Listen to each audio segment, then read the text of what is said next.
Okay. Okay, I think you can go when you're ready, Allison. Excellent. Thank you, Janet. Good evening, everyone. My name is Alison Fox, and I am the CEO of American Prairie Reserve. I have held this position for about 2.5 years and been with the organization for 13. And I was really looking forward to being with all of you tonight in Nantucket. I've been looking forward to that trip this summer.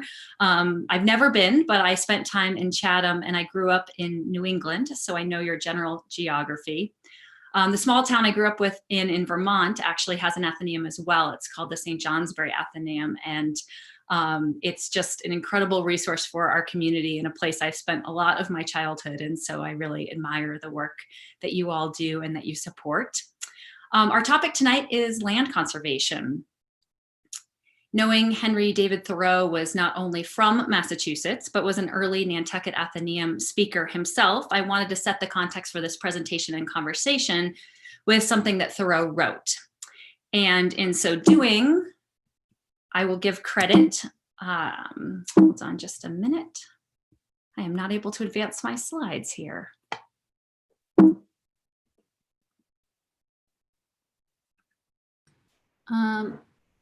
Let's see. Try to stop your share and share again, maybe. Ah, there we go. Perfect. Let me see how that was. This is not working as it was the first time, huh? Is it a different key to, are you using a mouse or a keyboard to switch the mouse? Let's see. Escape. If you use your, let's see, if you use your keyboard, I think the forward and back key, I think will work. That's what I'm using. Well, that's so strange. Can you stop the share? I can. Yeah. There we go. We can try that. Okay. Oops, hang on. Let's see. Okay, there you go. Let's see.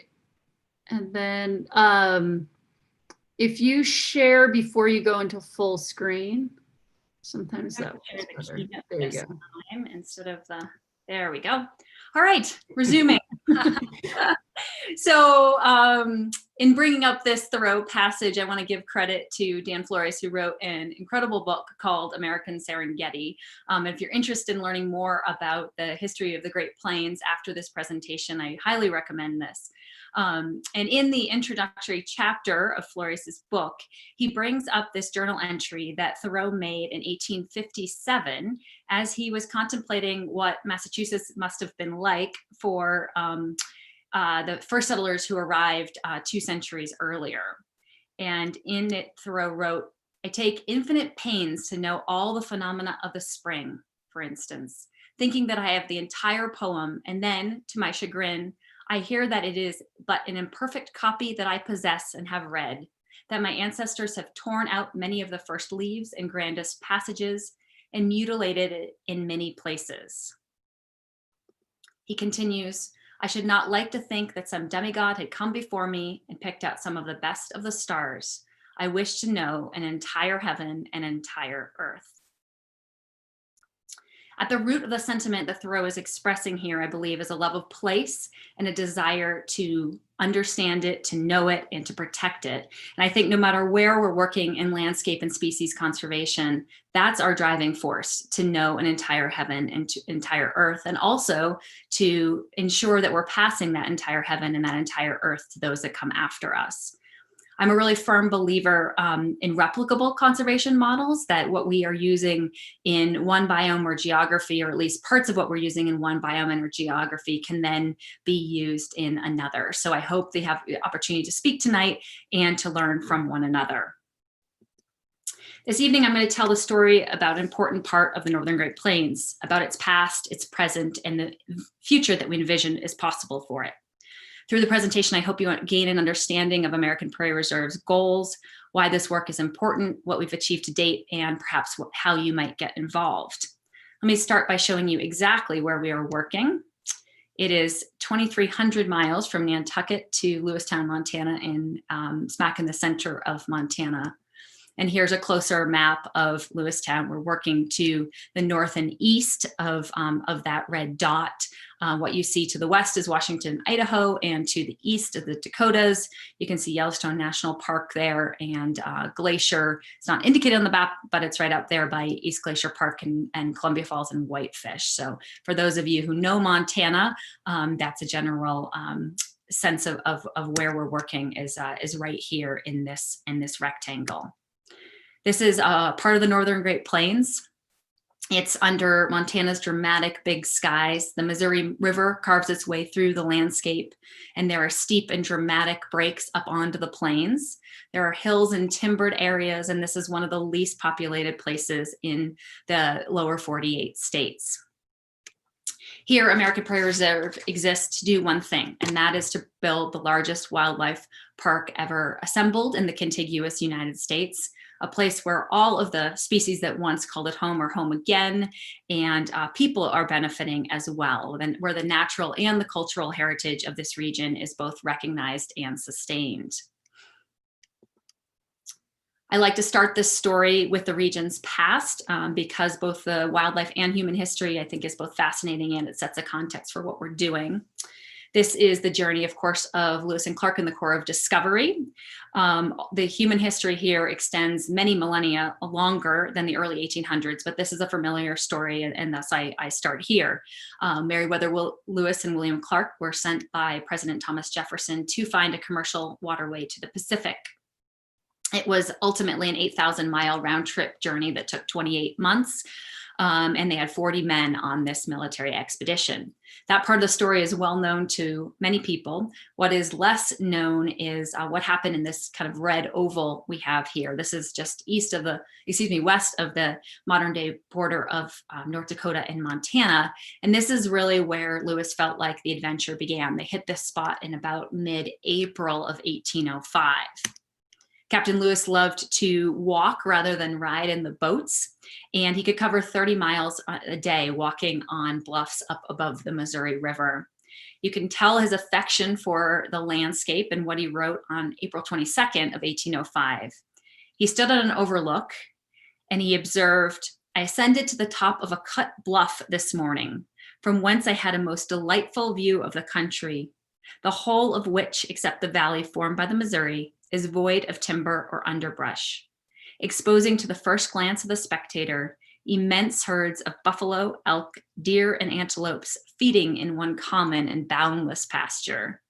That's immense herds of buffalo, elk, deer, and antelopes feeding in one common and boundless pasture. When Lewis and Clark returned to St. Louis, their journals were widely circulated, and others followed them up river to see this unique North American wildlife. This is a Carl Bodmer painting. He made 50 images of this region. This is Clymer, and then Charlie Russell's When the Land Belongs to God. These were the scenes that they captured with their paintbrushes. American painter George Catlin also made many voyages up the river in the 1830s, and he was particularly fascinated by Indian culture and made many images of the tribes that he met and encountered along the way. And it was George Catlin who was the first to call for the establishment of a nation's park. He too wrote from the banks of the Missouri, and he too described what he saw. And in this case, Catlin in 1841 imagined being lifted up upon a pair of imaginary wings, and he describes a scene that would have been below him. He describes it as almost boundless plains of grass, which were speckled with bands of grazing buffaloes. He wrote, "What a beautiful and thrilling specimen for America to preserve and hold up to the view of her fine citizens and the world in future ages. A nation's park containing man and beast and all the wild and freshness of their nature's beauty."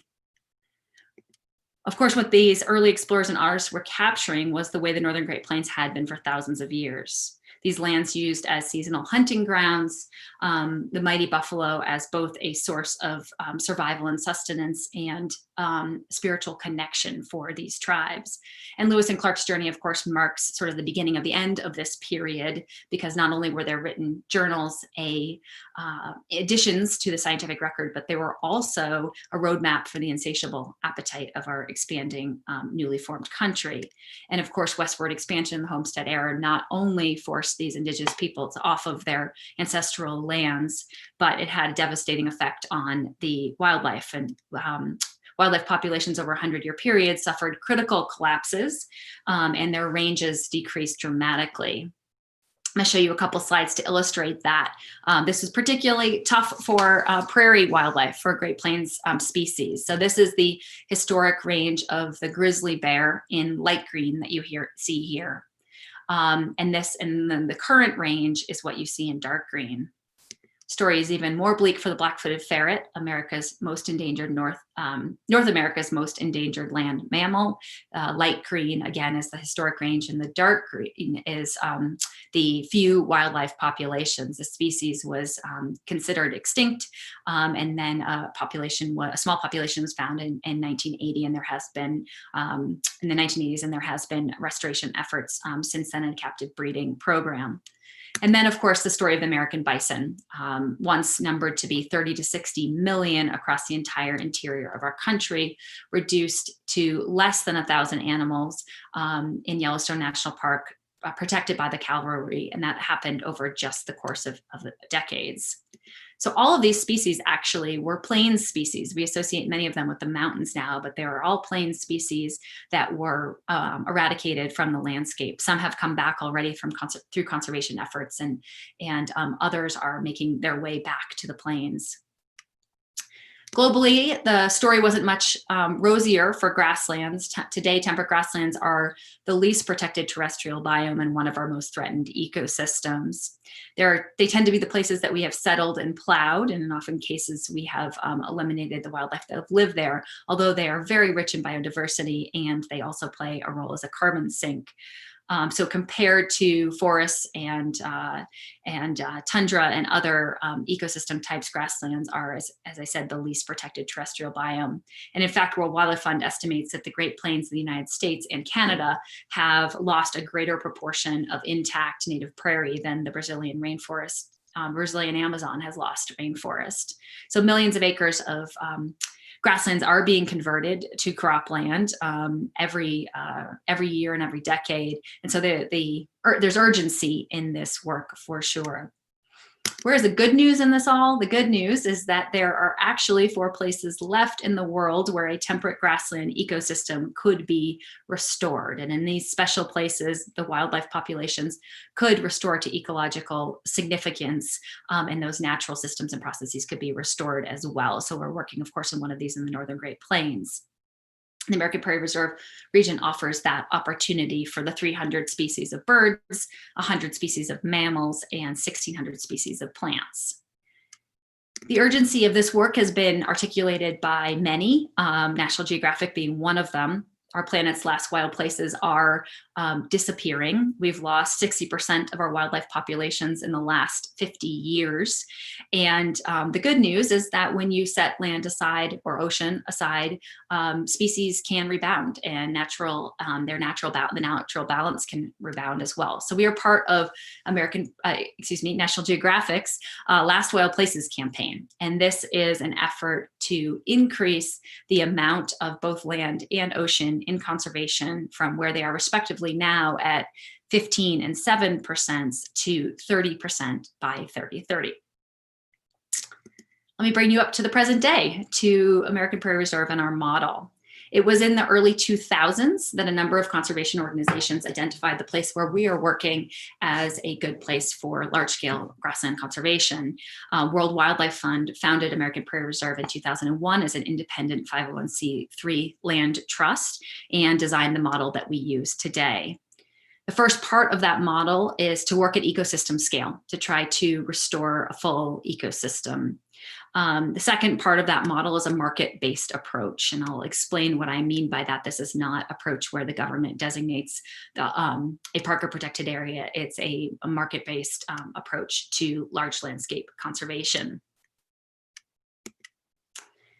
This is, again, that rectangle down in the lower right-hand corner. You'll be familiar, that's the map area. And this is a more zoomed in look at where we are working. As I mentioned, the first part of the model is to reach ecological significance. That is 5,000 square miles, according to conservation biologists, which is 3.2 million acres. We are working in an area that has favorable conditions. Those conditions are that rich wildlife history that I enumerated, the high degree of existing public lands, and then lands for sale that can be purchased. There are a lot of colors on this map, and I'll slow down to describe them to you. The anchor for that 3.2 million acre vision is the Charles M. Russell National Wildlife Refuge, that dark green, long dark green rectangle that you see there. That's, again, 1.1 million acres, and our vision is to acquire properties on either side of that. The Bureau of Land Management manages 375,000 acres within the Upper Missouri Breaks National Monument. The lands that you see in tan are owned and managed by the state of Montana and the Bureau of Land Management, and the white lands are the private lands. And so the way that American Prairie Reserve's model works is to acquire ranches as they come up for sale that surround both the refuge and the monument. And the lands that we've acquired are the blue lands, essentially. The dark blue are the deeded acres that we own, and the light blue are the leased lands where we have grazing privileges from the BLM and the state of Montana. Those grazing privileges are used in some cases for bison, and in other cases for cattle, where we're leasing to neighboring cattle ranchers. So the dark blue is 104,000 acres that we currently own, and we lease 315,000 acres for a total of 420,000 acres.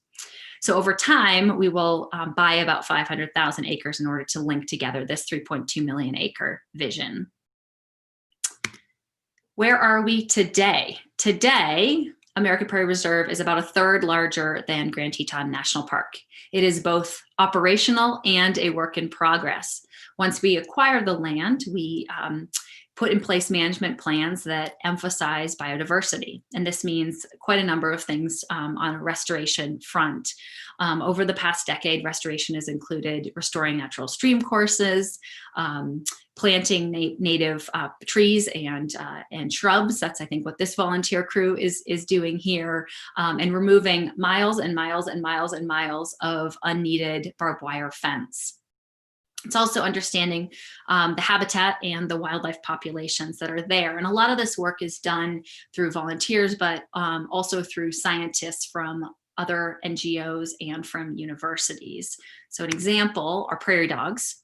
Prairie dogs are ecologically important because they create homes and are food for dozens and dozens of species, including that endangered black-footed ferret I mentioned earlier.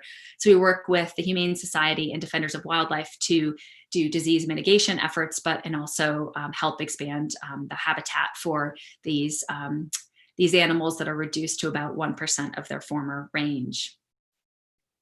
Our work through collaborations is probably best illustrated through a multi-year and hopefully multi-decadal relationship with Smithsonian's Conservation Biology Institute.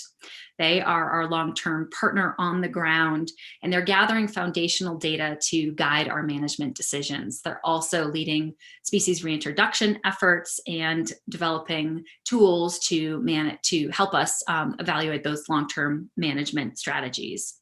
This is Gila Shamoon. Gila joined Smithsonian's team in 2018. She moved from Israel. She moved her whole family from Israel to live and work in Montana full time. She focuses on understanding the role of ecosystem engineers in human-dominated ecosystems, and at what scale what scale you need essentially for that role as an ecosystem engineer to be effective. Gila is a friend and a rock star. She is just doing incredible work out on American Prairie Reserve. Let me define for you an ecosystem engineer. That is a species that significantly modifies, maintains, or destroys habitat, and so they have an outsized role on other species. Bison are a great example. Through their grazing, through their trampling, through their wallowing, they're creating habitat for other kinds of species. And bison are one of the things that Gila studies. American Prairie Reserve reintroduced bison to the landscape in 2005. And so for the last decade and a half, we have had, not only have our visitors had the pleasure of seeing these bison, but scientists have had the pleasure of studying them. And that, again, is something that Gila is doing. Particularly, she is looking at how pasture size impacts bison movement patterns and how these patterns affect other species. And so she uses a number of technologies to do this, and I'm just going to illustrate one of them tonight, and that is this tag you see here, this fancy bison earring. It's about the size of a AA battery. It's light and only about $50 a piece, rather than the thousands of dollars a piece that a GPS tracking collar can be. And what this enables us to do is put this GPS tag on a bison's ear and then receive hourly GPS points to a long-range network of where the bison are. This bison you see is in a squeeze chute. We, as part of our management, we had rounded up a significant portion of the herd this January, and we were able to put 89 tags on these bison. The primary purpose of rounding them up were to reduce the herd size on this management unit by making donations to other conservation herds and to do both disease and genetic testing. But while they were in the squeeze chutes, it was easy to put these GPS tags on them. Her early results, she's seeing that the bison truly use the entire range available to them. The boundary on this, the blue, is the boundary of the management unit, and then all the dots are bison moving around, representing different colors. So we're already seeing how they use the range, how they move in groups, and we can see over time that impact on other species. Gila is also leading a reintroduction effort for this species called a swift fox. A swift fox is a light fox about the size of a house cat, a very small fox, and they used to be all over the Great Plains. And starting about the 1900s, they declined, and they declined because their government efforts to poison both wolves and prairie dogs, and the swift fox got caught up in the middle of that. And by the late 1960s, they were completely gone from our area. So we would like to get them back for both their ecological and cultural significance.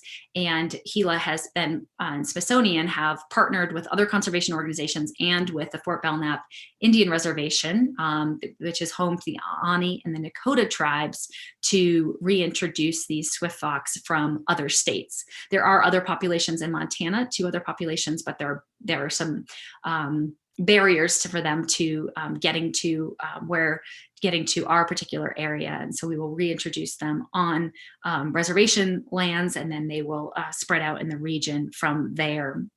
American Prairie Reserve is working with Smithsonian to collaborate on this in an effort to establish a community liaison position on the reservation, and also internships through the Aani Nakota College. The tribes in our area have been real conservation pioneers, not only with bison, but with a black-footed ferret reintroduction, working with World Wildlife Fund and other conservation organizations. And so this is an exciting possibility for bringing a missing species back to the region.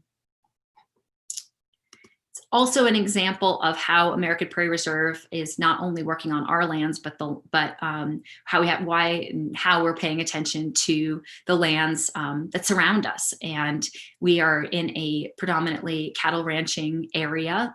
We're surrounded by millions of acres, at least tens of thousands of acres of both private and public lands, where the dominant industry is cattle ranching and will always be cattle ranching. And so while our ranching neighbors certainly value wildlife, as do we know from other parts of the world that when ungulate abundance goes up and when predators show up, it can create conflict. And that's true on the border of Yellowstone National Park as it is in parks around the world. And so we want to work proactively with our neighbors to ensure that there's more social tolerance for wildlife, and then in fact our neighbors are benefiting from living and working in the presence of wildlife. So we started a program called Wild Sky.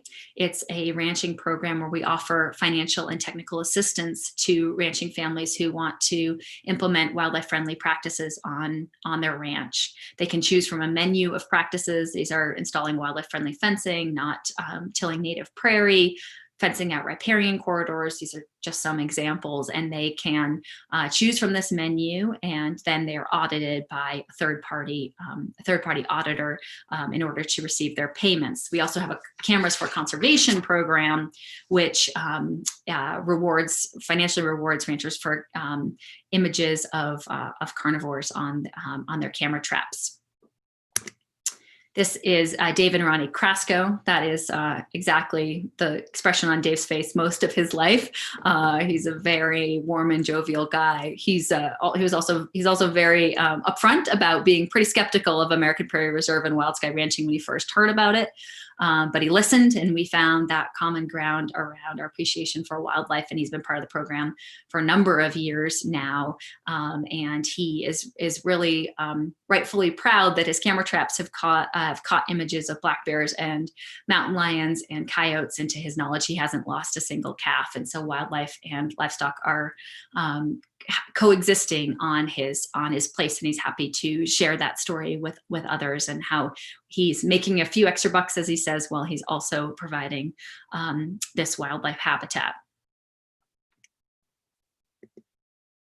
The last topic I wanted to touch on tonight is opportunities for people to recreate on this land, to experience its natural beauty, to be awed by its natural beauty, and to understand its natural and cultural heritage. At the heart of what we do is a belief that people, like wildlife, should experience this landscape relatively seamlessly with as few fences as possible and with no trespassing signs. So American Prairie Reserve is very much open for business already. Whether you're a bird watcher or a hiker or a photographer or a hunter, or you're showing up with your camper or your horse or your bike, entry is free, and big skies are very much guaranteed. We have started to build out some infrastructure to support visitors. This includes 2 campgrounds, a high-end safari camp, and hut-to-hut system. The purpose of the hut-to-hut system is to provide home base for exploration. There are 3 of these huts now, and they're affordable and basic and comfortable refuges from the extreme elements of the prairie that provide a wonderful home base for exploration, however you choose to do that. We also have a science and education center out on the middle of one of our most remote units, and this is home base for our scientists. We also run educational programming out there and have volunteer groups. This is a group of students from a program in New York City called Sponsors for Educational Opportunity, who have come out for a number of years to experience the prairie and challenge themselves in this new landscape. We believe it's very important that our visitors understand the landscape from a number of perspectives. And of course, this land and its native plants and animals were and continue to be an incredibly important to the indigenous communities that live in the area. We have partnered with the Ahani Nakota Tours on Fort Belknap Indian Reservation.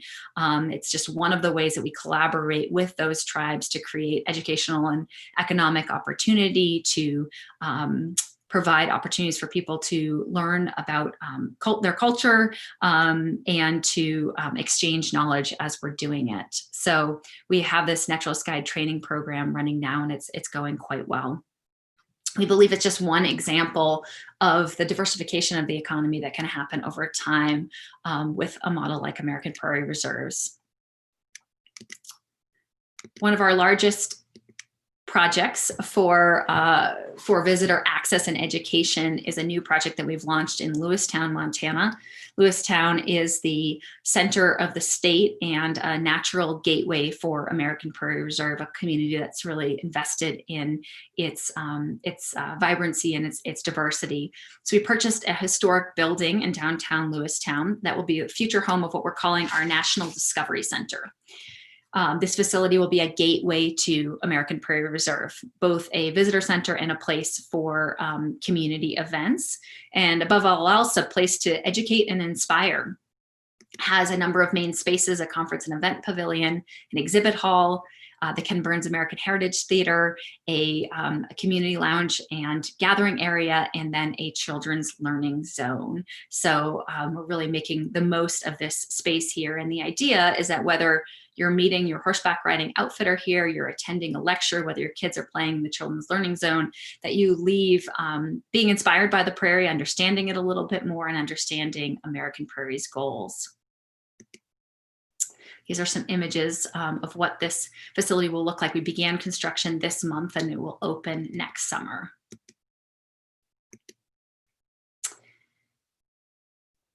I said that I would end with an image of what the future looks like for American Prairie Reserve, and I hope that I provided a glimpse of that by describing restoration efforts, science activities, the way that we're engaging the public.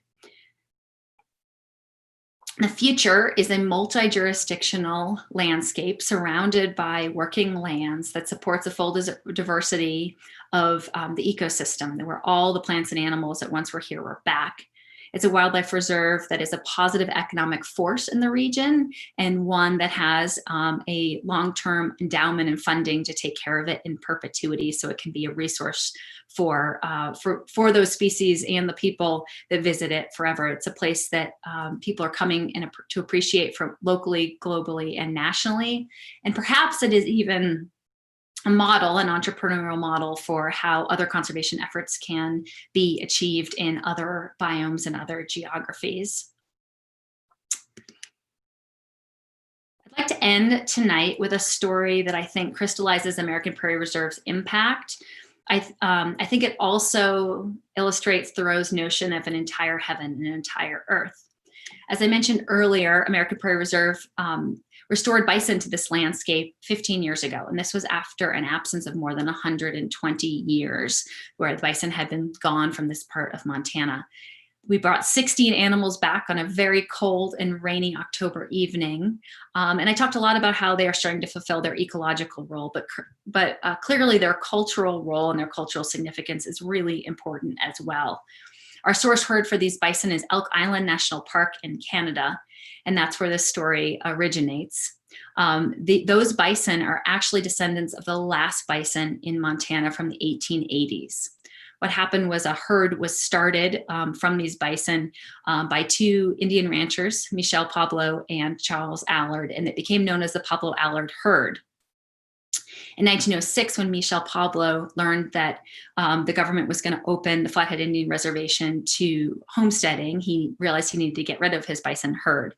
And he approached the US government. Teddy Roosevelt, not surprisingly, was fully on board with this plan, but Congress dragged its feet. And ultimately, he sold these animals to Canada, to the Canadian government, so that Canada could reestablish bison there.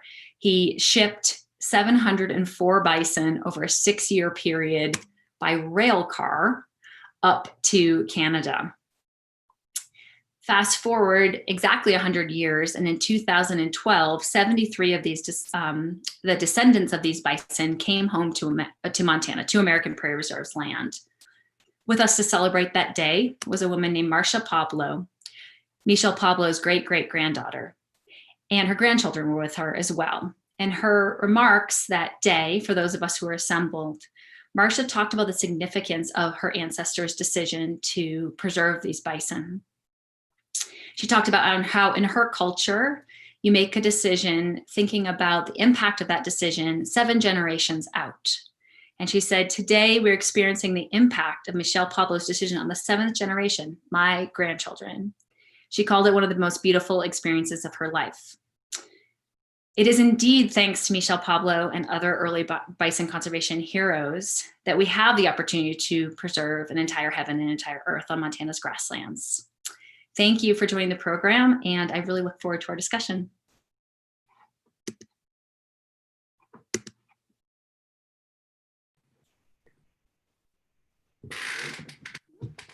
Thanks, Allison. Does anyone have any questions? You can either raise your hand or you can put it in the Q&A section. I'll take a look at YouTube, see if we have any comments there. We have a question in the Q&A from Karen that asks, how many bison are currently on the reserve? Allison, does anyone have any questions? sorry. You can either, that's my bad, sorry. Yeah, there are about 850 bison on the reserve. 1,000 is an important ecological threshold that we're shooting for. But one day we hope to have the largest conservation bison herd in the country, which would be, north of where Yellowstone National Park is at about 5,000 animals. I have a question.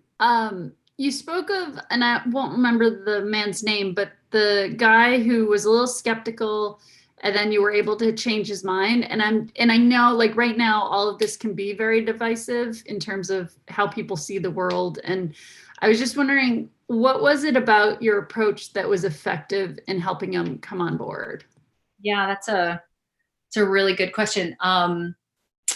This project is certainly has controversy around it. Any land use project does, and I think it comes down to relationships and getting to know people on a personal level and finding common ground. And I think that's what our staff did, who built the relationship originally with the Kraskos. It was a lot of cups of coffee and a lot of discussion, and a lot of sort of trust building and figuring out, what species we agreed on and which we didn't. I don't know if that was the case in the Kraskos, but it certainly is the case with other some of our other wild sky ranching relationships. And so that individual conversation can go a long way. And then you do what you say you're going to do, and you continue to show up. And I was in the office the day that he brought his first camera trap image of a bear, and he was so proud and so happy of it. We were all so proud and happy that there was a black bear that was living on his ranch. So it's, but we've been purposely not growing the program too quickly because relationships take time and they deserve time. Mm-hmm. Yeah. And what is some of the common ground that you've found? Really wildlife and species. There are a lot, there's that's the uniter, is that everybody cares about this landscape. We have different visions for how it should be used, but we care a lot about the landscape, and we care a lot about the wildlife that live there. And that's an easy place to start. Mm-hmm.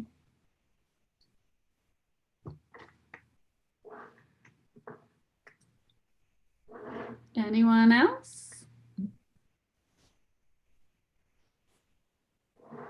I should say that, please visit our website. There's an opportunity to sign up for our beautiful newsletter, the Sentinel, and to support the organization. Please consider visiting. I'd love to talk to any of you about the different facilities and the gateway communities you could stay in, and the kinds of activities you could do out on the reserve.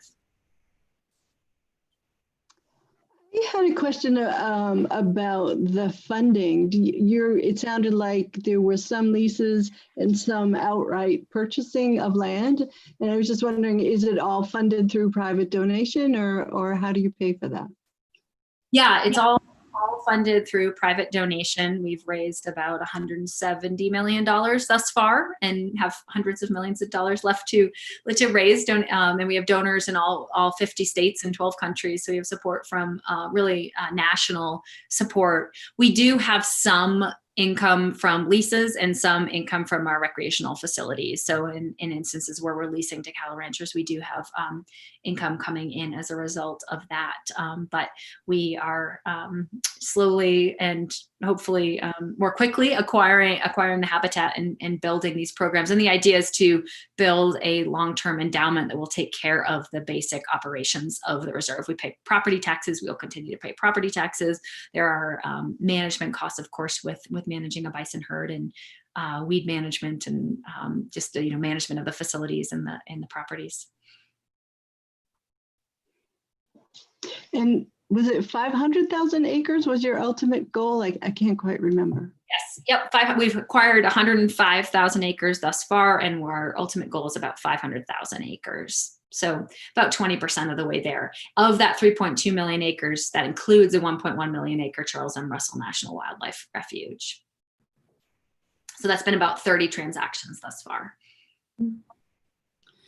And the people that manage the land, are they all employees, or is it a mix of volunteers and experts? Yeah, mostly employees. We have 15 staff living in the region, and many living on the properties. We do have volunteers as well. And then of course our collaborators, like Smithsonian has 2 people living in Montana full-time working on this project. And then they have a whole bunch of interns and technicians gathering data in the summer as well. So I think over time, there are other universities that have students who are out on the reserve. And so over time, there's a tremendous opportunity to build the power of the organization through collaboration. And we've proven that in a couple of instances. And I think that will continue to be a really important strategy when other groups are bringing expertise and horsepower that we don't have ourselves. Mm-hmm.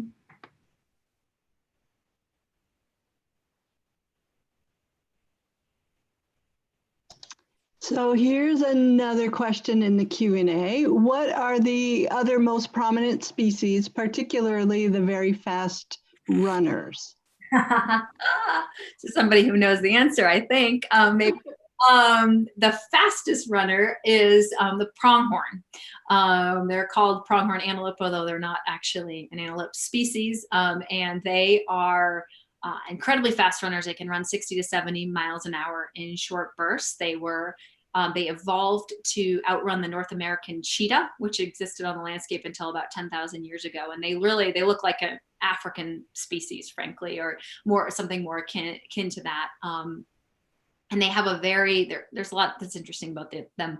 They have a very light bone structure in their legs, which I think enables them to run so quickly, but they can't jump fences. And so fences are a big impediment to them. And so one of the things we do is install wildlife friendly fencing where they can duck under the fence rather than having to jump out over it. But we have elk, we have mule deer and white-tailed deer.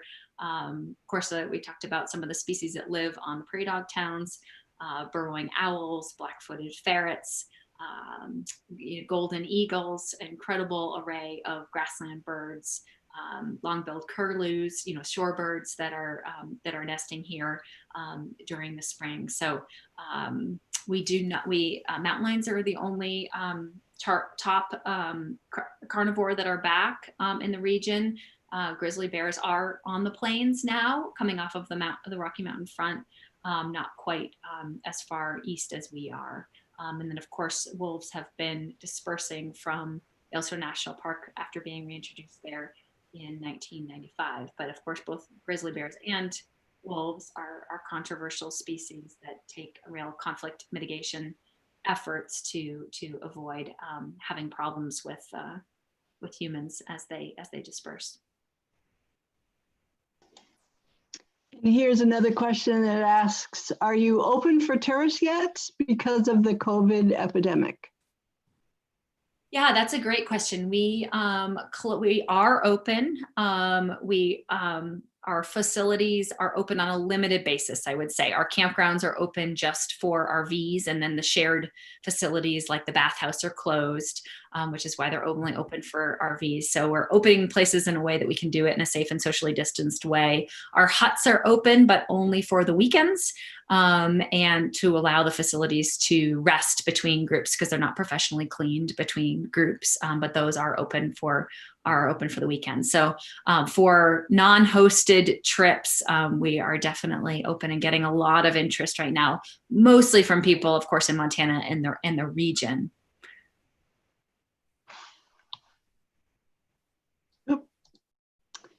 And let's see, how many years do you think this project will take to reach your goals?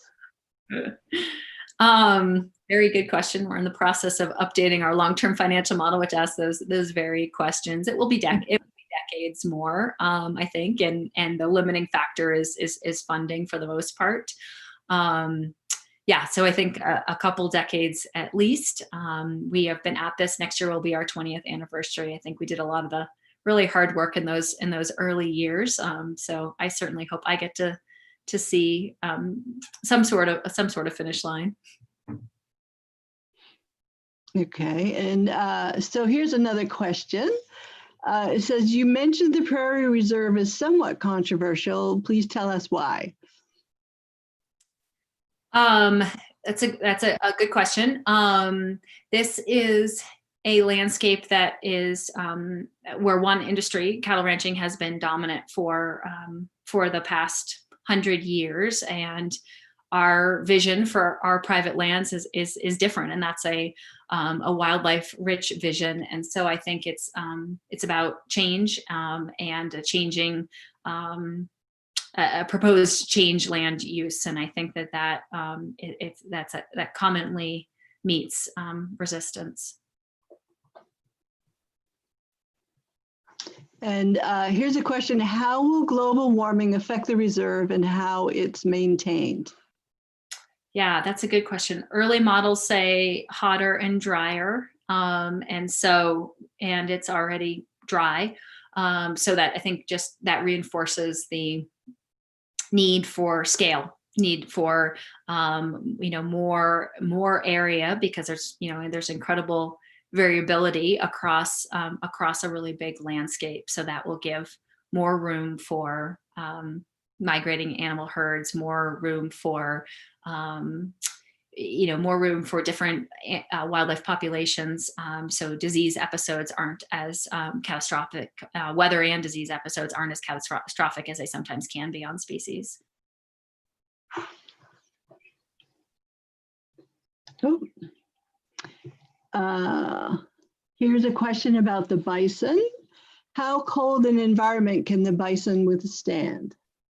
So cold. So cold. And that's one of the coolest things about them. They're just fine in 107, and they're just fine in 40 below. They can lose quite a bit of their body weight in the winter, and their coats are incredibly thick, and you can drive out there in literally 30 below with the snow just pelting, and they're standing into the wind, and they're just using their big strong necks and their heads to move away any snow that's gathered on the ground. So they are very, very well adapted to this landscape and the weather extremes. And forgive me, maybe you mentioned this in your remarks, I can't remember, but the reason the bison became so endangered, is that because of fencing and their range was really curtailed, or what was the reason for it? They were just slaughtered. They were just slaughtered by the millions from the 1860s to through the 1890s. Most of it had happened in the 70s, 80s, and 90s, and they were slaughtered for their pelts and then for their bones. And there was just a extermination campaign. It's a fascinating story, both of the sort of the biography of the bison, this mass slaughter, and then these conservation efforts that have brought the species back to a point where it is not endangered anymore, but it is not playing, the species is not playing nearly the ecological role that it once did. And a lot of the bison today are in production herds, not conservation herds. Do any of the ranchers around your area raise bison for meat? There have been ranchers over the years in our sort of general geography, and then there are a number of bison ranching operations in Montana for sure. Okay, here's a question: what extinct species do you find in the fossil record? Lots of dinosaurs. We are in the area of the Hell Creek Formation, and this is not at all my area of expertise, but T-Rexes and lots of sort of the most iconic dinosaur species have been found in our area. And there's a great dinosaur museum in Malta. There's a great one here in Bozeman called the Museum of the Rockies. So going back that far, it's fertile ground for dinosaurs. Cool. Another thing you can do when you're out on the reserve, in addition to bird watching and biking and hiking and rafting or floating the river, is you can go to a dinosaur dig site and just look on, all the, to a well-trained eye, they're just the classic places to look out on the landscape. All right. I don't see any more questions. Is there anything we should have asked about and didn't? I don't think so. Those were all a good variety of questions, and I really appreciate them. Great. Well, thank you so much for beaming into us from Montana. And I'm intrigued. I want to come visit now. Good. We would love to have you. Love to show you around. It's one of our favorite.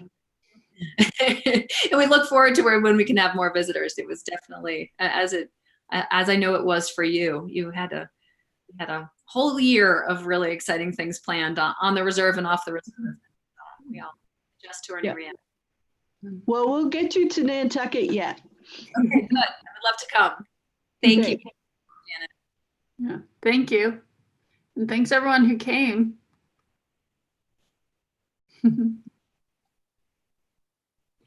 Okay.